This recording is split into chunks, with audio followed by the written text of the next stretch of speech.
Our reading for today is taken from the book of Saint Luke. Luke chapter 9 verses 29b to 36.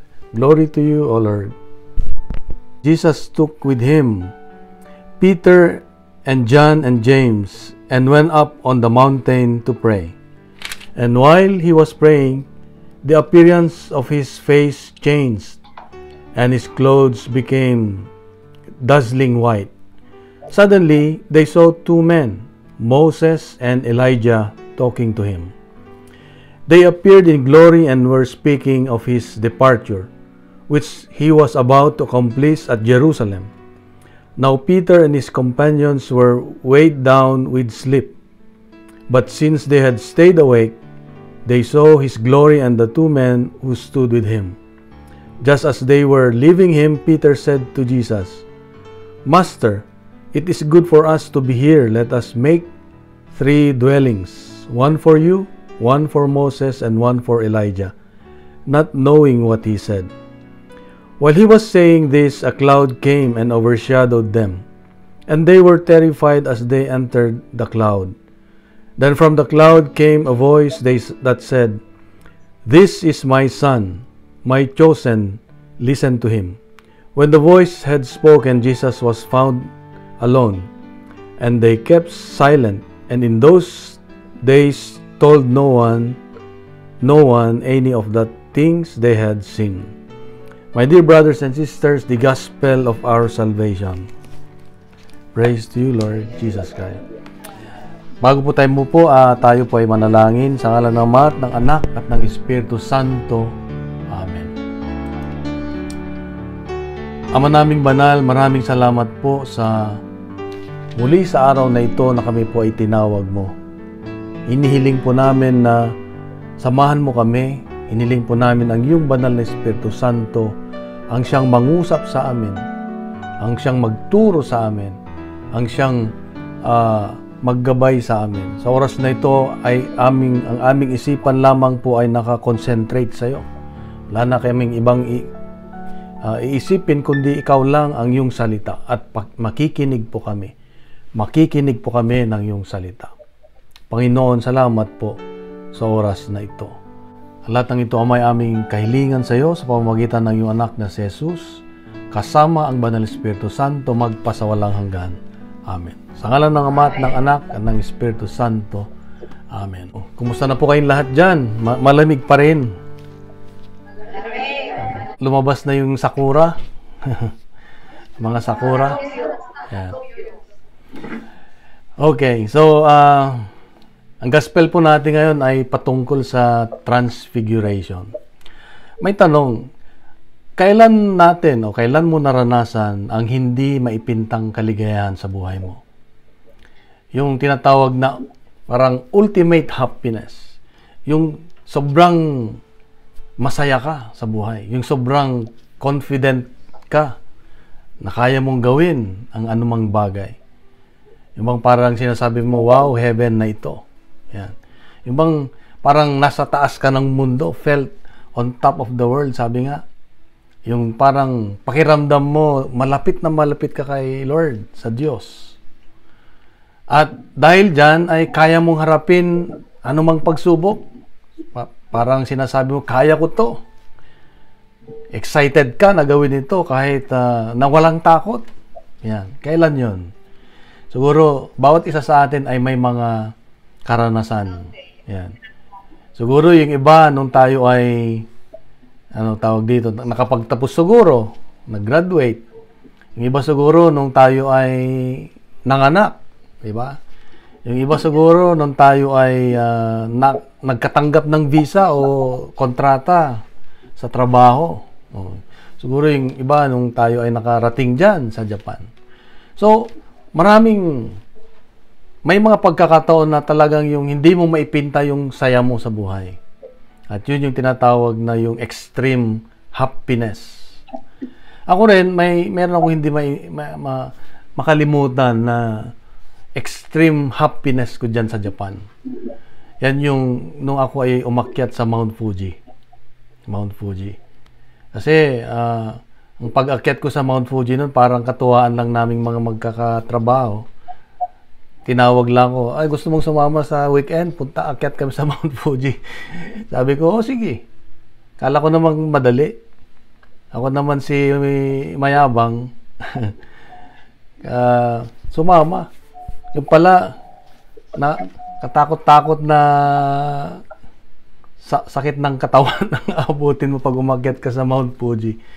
Dahil ang haba ng oras, ang hirap umakyat. Tapos hindi mo makita yung dinadaan mo dahil gabi na, umuulan pa at ang lamig. Kaya nung habang ako umakyat, halos natawag ko na lahat ang mga anghel at mga santo dahil natatakot din ako dahil meron akong high blood. Ano kaya kung ako ay ma-high blood doon sa pag-akyat? Wala namang helicopter doon na talagang patay ako doon. Yun yung mga kwan. Kaya habang ako umakyat, talagang panay dasal ako sa Diyos at sa mga santo.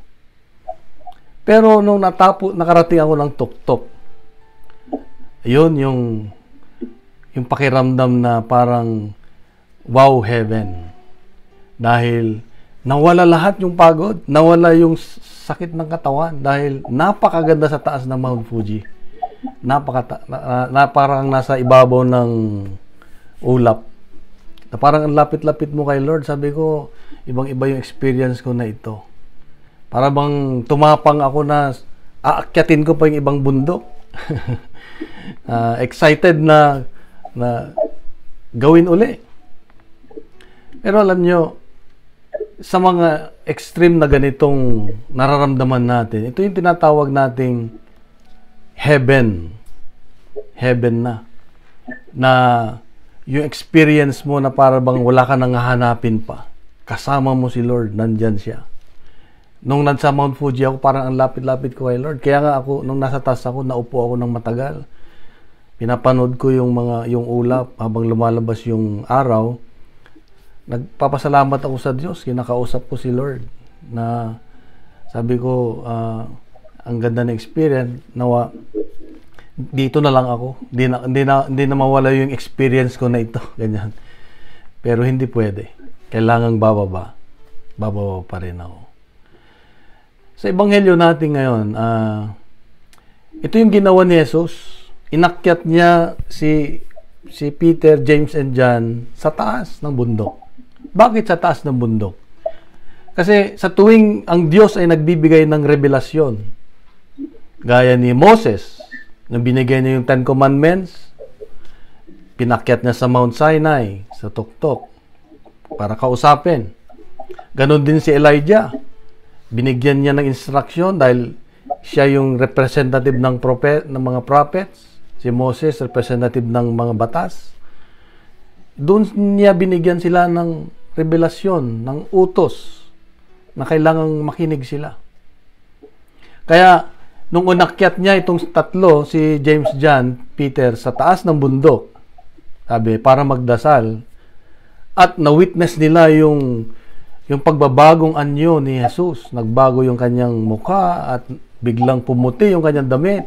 At dumating si Moses at saka si Elijah.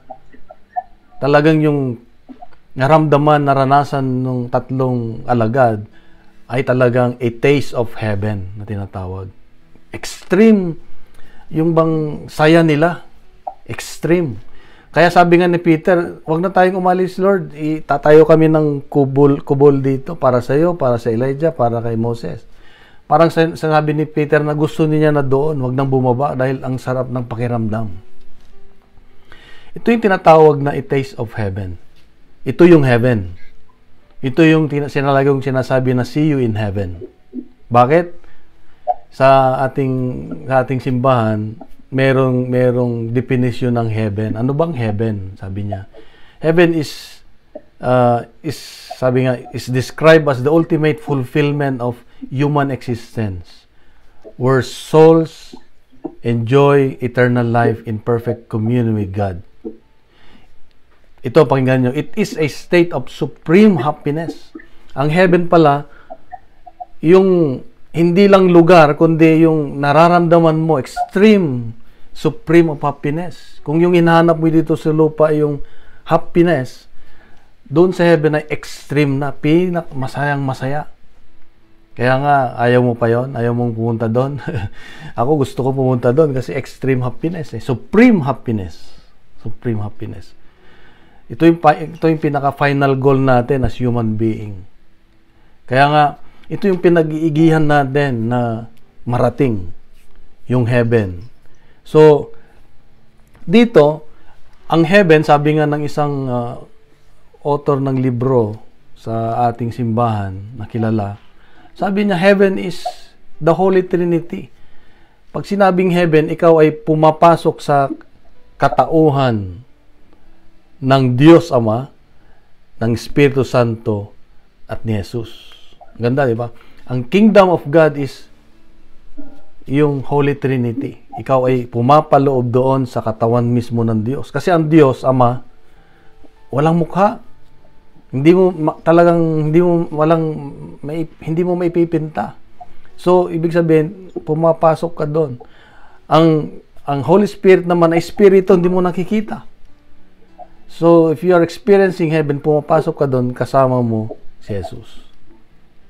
So, heaven is when you are sharing God's divine life and love. Yung nakikiisa ka sa presensya ng Diyos, sa buhay niya, sa pagmamahal niya. At nakikiisa ka sa mga santo at mga anghel in perfect harmony. Kaya nga, habang binabasa ko ito, habang iniisip ko ang heaven pala nga talaga, isang experience. Hindi lang isang lugar na kung saan nandun ang Diyos, kundi isang experience na masayang-masaya ka, supreme happiness. In which ito ang hinahanap natin habang tayo nabubuhay. Kaya ito yung pag-igihan natin. So, transfiguration is being one with God. Yung nabubuhay tayo na nakikiisa sa Diyos. Saka, nung bata-bata pa yung mga anak ko, si Angela at saka si Minmin. Si Minmin ang panganay. 29 na ngayon si Minmin. Si Angela ay 26. No? So, malalaki na sila. Si Minmin yung aking special child. Mga bata pa sila, yung siguro mga 3, 5, 6 years old. Si Minmin hindi makapagsalita. Pag hindi namin maintindihan pag nagsasalita. Pero itong si Angela, kapatid niya, yung mas makabata, naintindihan niya kung anong sinasabi ng ate. Sabi ni Angel, gusto raw niyang magpupo, gusto raw niyang magwiwi. Hindi namin maintindihan. Sila lang dalawang nagkakaintindihan. Bakit kaya, sabi namin mag-asawa? Kasi itong si Angela at saka si Minmin, laging magkasama. Yung banding nila ay napakalalim. They know how to have a good communication. Mga good communicators sila. Habang ang mga bata kasi madaling, di ba, kahit hindi magkaintindihan yung dalawang bata, nagkakaisa kagad naglalaro kagad, nagkakaunawaan kahit na gesture lang, yung body language lang. Kahit facial expression nga lang, alam na nila kung nalulungkot yung isa o nasasaktan yung isa, alam na nila kung anong gusto. Dito kasi alam nila kung bakit, alam nila kung paano makinig. So, noong nasa taas ng bundok sila, yung tatlong alagad kasama si Jesus at si Elijah at si Moses, biglang nagsalita ang Diyos Ama. Sabi niya, "This is my son, my chosen, listen to him." Ito ang aking anak, aking pinakamamahal, aking pinili. Makinig kayo sa kanya. Ang mga Hudyo, pag nagdarasal, ang mga Hudyo, lagi nilang sinasabi sa una, "Listen Israel, listen." Dahil ang pinakamahalaga, pinakaimportante sa ating pagpupuri ay listening. Kaya nga sabi ni Jesus, pakinggan yung aking anak. Kaya pag tayo nagpe-prayer meeting, meron tayong tinatawag na worship, praise and worship. Praise, tayo yung nagpupuri. Worship, tayo yung nakikinig. Marunong ba tayong makinig? A true worship is you know how to listen to God. Yung, Lord, kausapin mo ang Diyos. Pag nagsimula na yung prayer meeting, Lord, kausapin mo ako. Yan. Huwag mong sabihin na, Lord, kausapin mo si Sister Sonia. Hindi gano'n. Lord, kausapin mo ako para maintindihan ko yung gusto mo, yung nais mong gawin ko. Listening. Kaya ang pinaka-team natin ngayong sa gospel natin ay listening, pakikinig. Listen to my son. Bakit? Bakit kailangan tayo makinig? Kasi pag tayo ay nakikinig, lumalago ang ating pananampalataya. Lumalago ang ating pananampalataya. Sabi nga, faith comes by hearing. Okay? Faith comes by hearing. Pag hindi ka nakikinig sa mga sermon ng mga pare o yung mga katuruan, hindi ka matututo kung ano yung gusto ng Diyos. Hindi mo malalaman kung ano yung paggabay ng Diyos. Paano mo ayusin yung buhay mo kung hindi ka nakikinig. Buti na lang meron tayong prayer meeting. Nakakatulong ito kasi dito ako natuto. Yung pakinig ng pakinig sa salita, sa mga speakers natin, sa mga pare, sa mga madre, ay natuto ko nung natuto. Kahit hindi mo minememorize, pag nakikinig ka lang, pumupunta na sa puso mo agad. Kaya pag may pagkakataon na sabihin ni Lord, ikaw naman magbahagi ng salita ng Diyos, meron nandyan na yan. Pupulutin mo na lang, ibabahagi mo na lang. Sa panahon ngayon kasi, yung pakikinig ay hindi na binibigyan ng importansya. Yeah. Mas marami ngayon yung salita ng salita. Kaya lang, hindi nalalaman yung revelasyon ng Diyos. Importante yung revelation natin. Every prayer meeting natin, merong revelasyon ang Diyos sa'yo, sa atin, sa akin. Meron siyang, bawat isa sa atin, kanya-kanya tayo ng revelasyon ng Diyos. Maaaring sabihin niya, ngayong ang ituturo ka sa'yo ay ang pagmamahal. Ituturo ko sa'yo ay paano magpatawad. Ang ituturo ko sa'yo ay paano ganyan. Mamuhay ng maayos. So, kanya-kanya tayo. Depende sa pangangailangan natin sa ating buhay. Kaya nga, every time we have prayer meeting or every time na napupunta tayo ng misa, pakinggan natin kung ano yung sinasabi ni Lord. Lord, ano ba yung gusto mong sabihin? Kahit yung pare hindi mo maintindihan dahil matanda na, pilitin mong pakinggan dahil magsasalita ang Diyos. Huwag ka mag-complain na, ano mang pare na yan? Hindi ko maintindihan, huwag na lang makinig. Pag ganun ang ating attitude, siyempre, para bang sinasabi mo na ayaw kitang pakinggan, Lord. Yan. So, tayo ay dapat maging bukas sa pakikinig. Pangalawa, pag tayo marunong makinig, ay na-express natin yung pagmamahal. Di ba? Pag ang asawa mo ay marunong makinig, parang binibigay sa iyo yung respeto. Parang binibigyan ka ng importansya.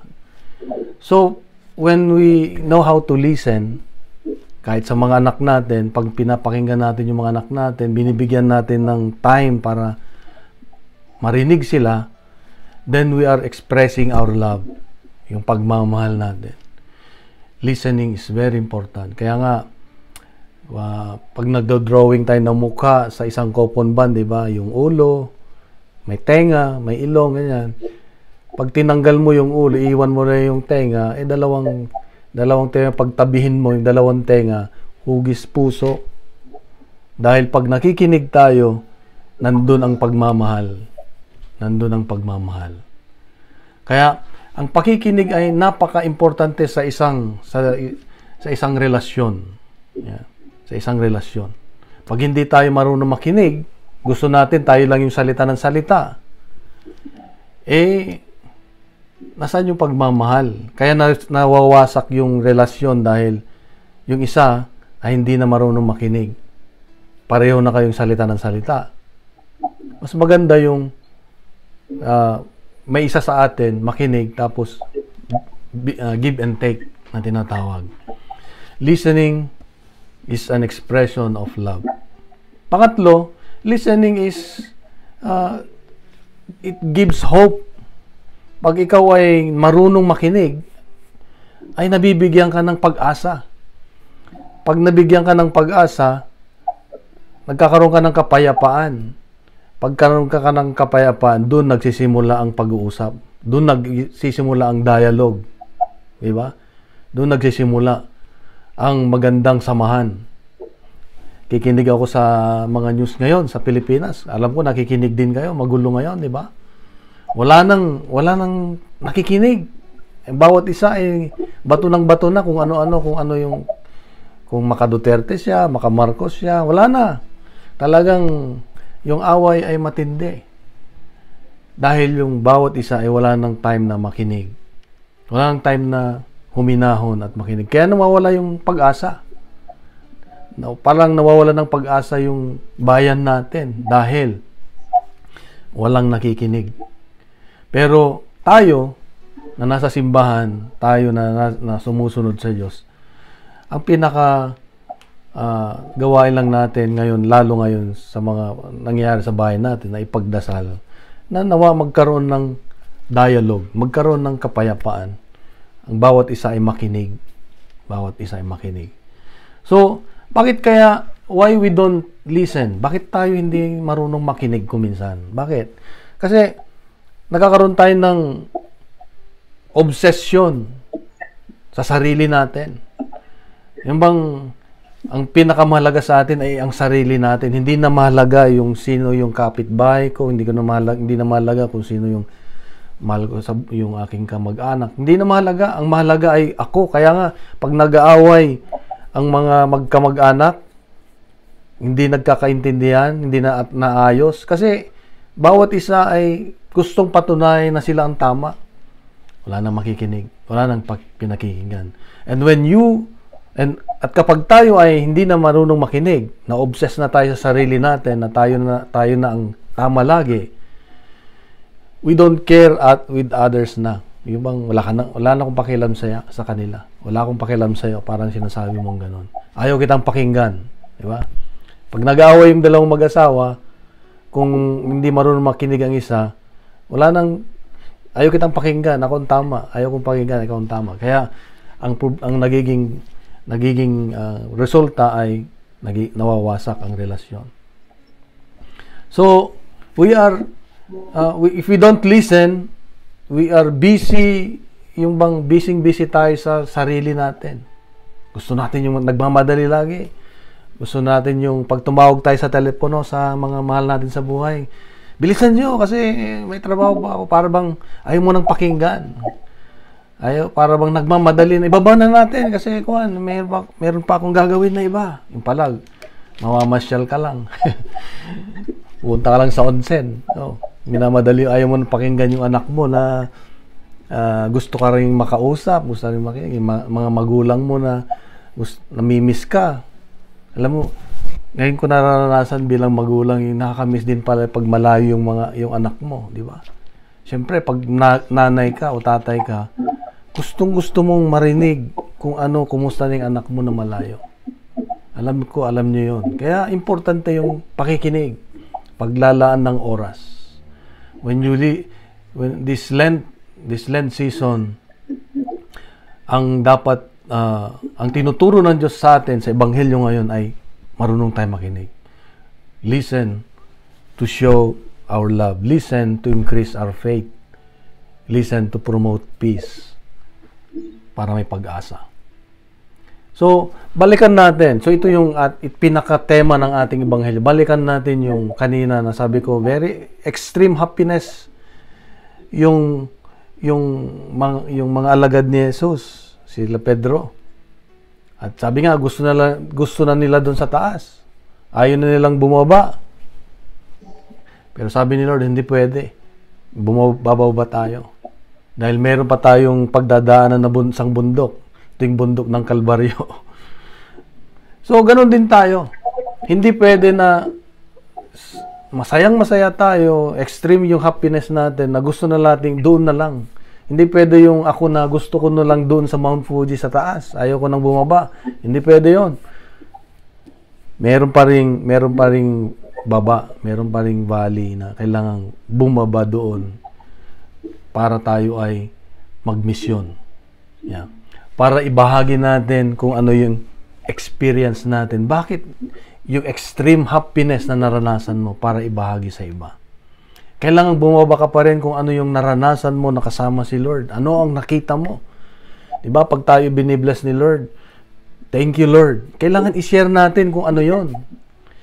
Bakit ka blessed? Ano yung natanggap mong blessing? Kailangan ibahagi natin. Hindi lang sa community natin, kundi paglabas natin sa pintuan na yan, sa room na yan, kailangan makita sa atin si Lord. Makita yung pagbabago sa buhay natin. Yung tinatawag na living a transfigured life. Yeah. So, don't stay on top. Sabi nga, we need to go down to the valley for a mission. Sa prayer meeting natin ngayon, sa mga prayer meeting, sa banal na misa, sometimes we feel yung tayo ay gumagaan yung buhay natin pag tayo nagpe-prayer meeting. Kasi nakakarinig tayo ng salita ng Diyos. Nakapagpuri tayo sa Diyos. Nagkakaroon ka ng kagalingan. Gumagaan. So, ang ating gagawin ay paglabas natin, ibahagi natin yung ating naranasan, yung ating natutunan. Yan. Maaaring hindi naman siguro tayo kailangang magturo, pero pwede nating ibahagi sa mga mahal natin sa buhay kung ano yung naranasan at natutunan natin. So, mga kapatid, ito ang napagandang paalala ng Diyos sa atin. We need to listen and we need to live a transfigured life. At nawa, patuloy natin itong pagnilayan sa ating buhay. Patuloy nating isipin, patuloy nating laging alalahanin na ang pupuntahan dapat natin ay yung supreme happiness. Hindi dito ang ating happiness sa mundo, kundi ang supreme happiness natin ay makasama ang Diyos, yung heaven na tinatawag.